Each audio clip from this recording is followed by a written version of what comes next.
ಹಿಂದೂ ಕಾರ್ಯಕರ್ತ ಸುಹಾಸ್ ಶೆಟ್ಟಿ ಹತ್ಯೆಯ ಹಿನ್ನೆಲೆಯಲ್ಲಿ ದಕ್ಷಿಣ ಕನ್ನಡ ಜಿಲ್ಲೆಯಲ್ಲಿ ಈಗಾಗಲೇ 9 ಬಸ್ಗಳಿಗೆ ಕಲ್ಲು ತೂರಾಟ ಮಾಡಲಾಗಿದೆ. 5 ಸರ್ಕಾರಿ ಬಸ್, 4 ಖಾಸಗಿ ಬಸ್ಗಳ ಮೇಲೆ ಕಲ್ಲು ತೂರಾಟವನ್ನ ಮಾಡಲಾಗಿದೆ. ಈಗಾಗಲೇ ಈ ಒಂದು ಪ್ರಕರಣಕ್ಕೆ ಸಂಬಂಧಪಟ್ಟ ಹಾಗೆ ಪ್ರತೀಕಾರಗಳು ನಡೀತಾ ಇದೆ. ಈಗ ಸುಹಾಸ್ ಶೆಟ್ಟಿಯ ಹತ್ಯೆಯ ಬೆನ್ನಲ್ಲೇ ಈಗ ದಕ್ಷಿಣ ಕನ್ನಡದಲ್ಲಿ ಒಂದಷ್ಟು ಬೆಳವಣಿಗೆಗಳು ನಡೀತಾ ಇದೆ. ಪ್ರತೀಕಾರ ನಡೆಯುವಂತಹ ಪ್ರಯತ್ನಗಳಾಗ್ತಾ ಇದೆ ಅನ್ನುವ ಪ್ರಶ್ನೆಗಳು ನಡೀತಾ ಇದೆ. ಕಾರಣ ಅಂತಹ ಅಟ್ಯಾಕ್ಗಳು ಮತ್ತೆ ಮತ್ತೆ ನಡೀತಾ ಇದೆ. ಜಿಲ್ಲೆಯಲ್ಲಿ ಒಟ್ಟು 4 ಕಡೆಗಳಲ್ಲಿ ತಲ್ವಾರ್ ದಾಳಿ ಆಗಿದೆ. ನಿನ್ನೆ ಸೂಕ್ಷ್ಮ, ಅತಿ ಸೂಕ್ಷ್ಮ ಪ್ರದೇಶಗಳಲ್ಲಿ ಹೈ ಅಲರ್ಟ್ ಅನ್ನ ಮಾಡಲಾಗಿದೆ. ಮಂಗಳೂರಲ್ಲಿ ಇನ್ನೂ 3 ದಿನ ನಿಷೇಧಾಜ್ಞೆ ಅಂದ್ರೆ 144 ಸೆಕ್ಷನ್ ಅನ್ನ ಜಾರಿಗೊಳಿಸಲಾಗಿದೆ. ಗುಂಪಾಗಿ ಯಾರು ಹೋಗುವ ಹಾಗಿಲ್ಲ. 5 ಜನಕ್ಕಿಂತ ಹೆಚ್ಚಿನ ಸಂಖ್ಯೆಯಲ್ಲಿ ಹೋದ್ರೆ ಅವರ ವಿರುದ್ಧ ಕ್ರಮವನ್ನ ಕೈಗೊಳ್ಳಲಾಗುತ್ತೆ. ಸೊ ಈಗಾಗಲೇ ನಿನ್ನೆ ಅನೇಕ ಕಡೆಗಳಲ್ಲಿ ದಾಳಿ ಆಗಿದೆ. ಕೆಲವರು ಈಗಾಗಲೇ ಆಸ್ಪತ್ರೆಯಲ್ಲಿ ಚಿಕಿತ್ಸೆಯನ್ನ ಪಡಿತಾ ಇದ್ದಾರೆ. ಭಯಭೀತರಾಗಿದ್ದಾರೆ ಜನ.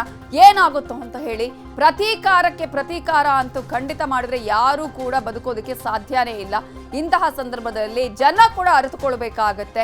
ಒಂದು ಜೀವದ ಮೇಲೆ ಮತ್ತಷ್ಟು ಜೀವಗಳನ್ನು ತೆಗೆಯುವಂತಹ ಹಕ್ಕಂತೂ ಯಾರಿಗೂ ಇಲ್ಲ.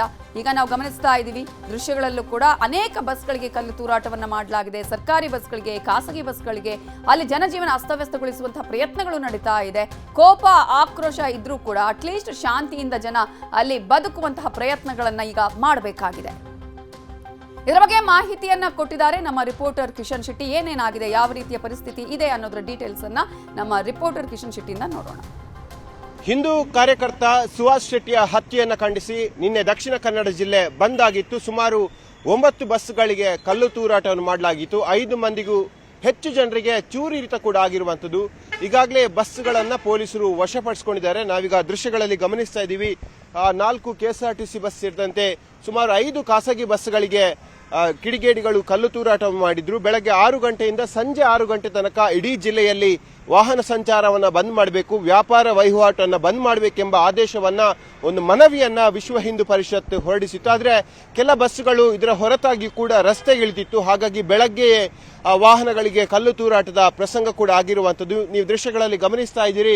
ಕೆಎಸ್ಆರ್ಟಿಸಿ ಬಸ್ ಮೇಲೆ ಗ್ಲಾಸ್ ಮೇಲೆ ಕಲ್ಲು ತೂರಾಟ ಆಗಿರುವಂತದ್ದು. ಇದೇ ರೀತಿಯಾಗಿ ಮಂಗಳೂರು ನಗರದ ಹಲವು ಭಾಗದಲ್ಲಿ ಸಂಚರಿಸ್ತಾ ಇದ್ದ ಖಾಸಗಿ ಬಸ್ಗಳ ಮೇಲೆ ಕೂಡ ಕಲ್ಲು ತೂರಾಟ ನಿನ್ನೆ ಆಗಿರುವಂತದ್ದು. ಇಡೀ ಜಿಲ್ಲೆಯಲ್ಲಿ 9 ಕಡೆಗಳಲ್ಲಿ ಈ ಕಲ್ಲು ತೂರಾಟ ಪ್ರಕರಣ ಆಗಿರುವಂತದ್ದು. ಹಾಗಾಗಿ ಬೆಳಗ್ಗೆ 8 ಗಂಟೆ ತನಕ ವಾಹನ ಸಂಚಾರ ಒಂದು ರೀತಿಯಾಗಿ ಆರಂಭ ಆಗುತ್ತೆ ಅನ್ನೋದಿದ್ರು ಕೂಡ ಆನಂತರವಾಗಿ ಬಸ್ಗಳ ಮೇಲೆ ಮೇಲಿಂದ ಮೇಲೆ ಕಲ್ಲು ಬಿದ್ದ ಕಾರಣಕ್ಕಾಗಿ ಬಸ್ ಸಂಚಾರ ಸಂಪೂರ್ಣವಾಗಿ ಸ್ತಬ್ಧ ಆಗಿತ್ತು. ಇದು ನೀವು ಗಮನಿಸ್ತಾ ಇದ್ದೀರಿ. ಮಂಗಳೂರಿಂದ ಕಾಸರಗೋಡು ಹೋಗುವಂತಹ ಬಸ್, ಈ ಬಸ್ ಮೇಲೆ ಕೂಡ ಕಲ್ಲು ತೂರಾಟ ಆಗಿರುವಂತದ್ದು.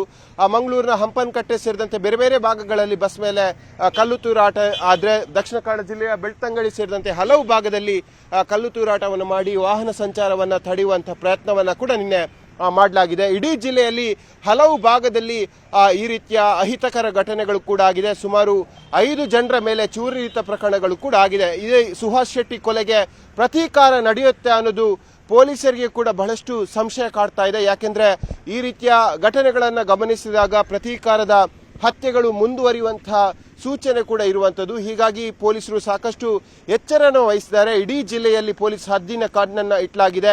ಜನ ಯಾವುದೇ ವದಂತಿಗಳಿಗೆ ಕಿವಿ ಕೊಡೋದು ಬೇಡ, ಪೊಲೀಸ್ ಎಲ್ಲವೂ ನಿಯಂತ್ರಣವನ್ನು ಮಾಡ್ತಾ ಇದೆ. ಈ ನಿಟ್ಟಿನಲ್ಲಿ ಜನರು ತಮ್ಮ ಸಹಕಾರವನ್ನು ಕೊಡಬೇಕೆಂಬ ವಿಶೇಷವಾದ ಮನವಿಯನ್ನ ಕಮಿಷನರ್ ಮಾಡಿದ್ದಾರೆ. ಕ್ಯಾಮರಾಮ್ಯಾನ್ ನಿಖಿಲ್ ಸುವರ್ಣ ಜೊತೆ ಕಿಶನ್ ಶೆಟ್ಟಿ, ನ್ಯೂಸ್ 18 ಮಂಗಳೂರು. ಮಂಗಳೂರಲ್ಲಿ ಹಿಂದೂ ಕಾರ್ಯಕರ್ತನ ಕಗ್ಗೊಲೆಯಾಗಿರುವ ಹಿನ್ನೆಲೆಯಲ್ಲಿ ಉಡುಪಿಯಲ್ಲಿ ಮುಸ್ಲಿಂ ವ್ಯಕ್ತಿಯ ಮೇಲೆ ಪ್ರತೀಕಾರದ ಹಲ್ಲೆಯನ್ನ ಮಾಡಲಾಗಿದೆ. ಆತ್ರಾಡಿ ಆಟೋ ಡ್ರೈವರ್ ಮೇಲೆ ತಲವಾರ್ ಬಾಟಲ್ನಿಂದ ಹಲ್ಲೆಯನ್ನ ಮಾಡಲಾಗಿದೆ. ಪ್ರತೀಕಾರಕ್ಕೆ ಪ್ರತೀಕಾರ ನಡೆಸುವ ಪ್ರಯತ್ನವನ್ನ ಮಾಡಲಾಗ್ತಾ ಇದೆ.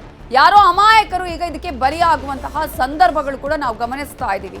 ಪ್ರತೀಕಾರ ಮಾಡಬೇಕು, ಯಾರ ಮೇಲೋ ಹಲ್ಲೆ ಮಾಡೋದು, ಯಾರಿಗೋ ಚೂರಿ ಇರಿತ ಮಾಡೋದು, ಇಂತಹ ಘಟನೆಗಳು ಈಗ ಆಗ್ತಾ ಇದೆ. ಪ್ರಾಣಾಪಾಯದಿಂದ ಪಾರಾಗಿದ್ದಾರೆ ಆತ್ರಾಡಿಯ ಅಬುಬಕ್ಕರ್ ಅವರು. ಹಲ್ಲೆ ಮಾಡಿದ ಸಂದೇಶ್ ಹಾಗೆ ಸುಶಾಂತ್, ಇವರಿಬ್ಬರನ್ನ ಕೂಡ ಪೊಲೀಸರು ಈಗಾಗಲೇ ಅರೆಸ್ಟ್ ಮಾಡಿದ್ದಾರೆ.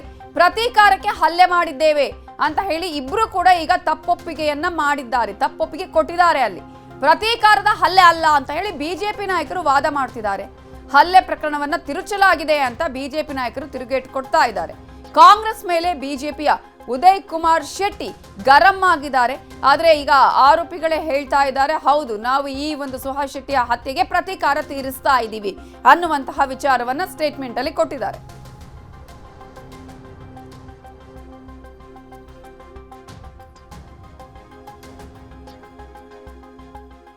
ಸೊ ಈಗಾಗಲೇ ಈ ಒಂದು ಪ್ರತೀಕಾರ ಕೂಡ ನಡೀತಾ ಇರುವಂತಹ ದೃಶ್ಯಗಳನ್ನು ಕೂಡ ನಾವು ಗಮನಿಸ್ತಾ ಇದ್ವಿ ದಕ್ಷಿಣ ಕನ್ನಡ ಉಡುಪಿ ಜಿಲ್ಲೆಯಲ್ಲಿ.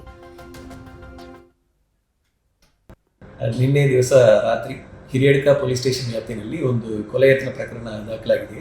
ಪ್ರಕರಣದ್ದು ಸಾರಾಂಶ ಏನಂದ್ರೆ, ಅಬೂಬಕರ್ ಎಂದ ಆಟೋ ಡ್ರೈವರು ಅವ್ರಿಗೆ ಪರಿಚಯ ಆಗಿರುವ ದಿನೇಶ್ ಎಂಬುವರು ಅವರಿಗೆ ಕರೆ ಮಾಡಿರ್ತಾರೆ, ಈ ಥರ ನನಗೆ ಆಟೋ ಬೇಕು ಬನ್ನಿ ಎಂದು.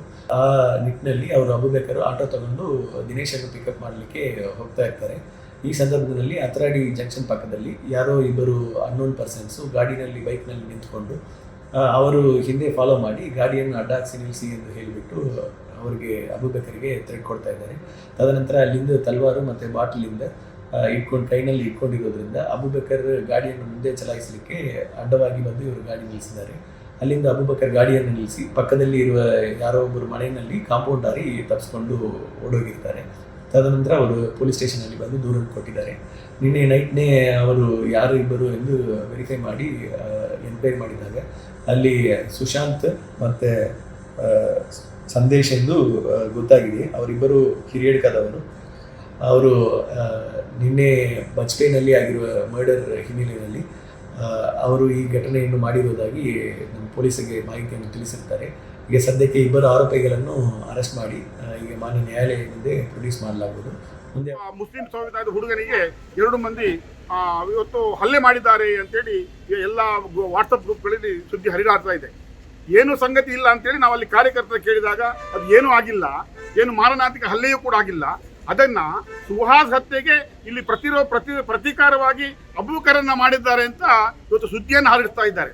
ನಾನು ಪೊಲೀಸ್ ಇಲಾಖೆಯಲ್ಲಿ ಆಗ್ರಹವನ್ನು ಮತ್ತು ಎಚ್ಚರಿಕೆಯನ್ನು ಈ ಸಂದರ್ಭದಲ್ಲಿ ಕೊಡ್ತಾ ಇರುವಂಥದ್ದಂದ್ರೆ, ಇವತ್ತು ಉಡುಪಿ ಜಿಲ್ಲೆ ಕೋಮು ಸೌಹಾರ್ದಕ್ಕೆ ಒಂದು ಹೆಸರುವಾಸಿಯಾದ ಜಿಲ್ಲೆ. ಪಕ್ಕದ ಜಿಲ್ಲೆಯಲ್ಲಿ ಏನು ಆದರೂ ಕೂಡ ಉಡುಪಿ ಜಿಲ್ಲೆಯಲ್ಲಿ ಅಂತ ಯಾವುದೇ ಘಟನೆಗಳು ನಡೆಯುವುದಿಲ್ಲ ಅಥವಾ ನಡೀಬಾರ್ದು. ಅದಕ್ಕೆ ಈ ರೀತಿಯ ಇಲಾಖೆಯ ಪ್ರಮುಖರು ಇಂಥದ್ದನ್ನ ಕುಮ್ಮಕ್ಕನ್ನ ಒಂದು ವೇಳೆ ಮಾಡ್ತಾ ಅದರ ಕೂಡಲವಾಗಿ ಅದರ ಬಗ್ಗೆ ತಕ್ಷಣವಾಗಿ ಪ್ರಕ್ರಿಯೆಯನ್ನು ಅವರು ಮಾಡಬೇಕು. ಯಾರು ಅದನ್ನು ಅಮಾಯಕರು ಒಂದು ವೇಳೆ ಯಾವುದೋ ಅದನ್ನು ತಪ್ಪಿತರಾಗದಿದ್ದ ಪಕ್ಷದಲ್ಲಿ ಯಾವುದೇ ರೀತಿಯ ಅವರ ಬಗ್ಗೆ ಕೇಸನ್ನು ದಾಖಲನ್ನು ಮಾಡಬಾರ್ದು.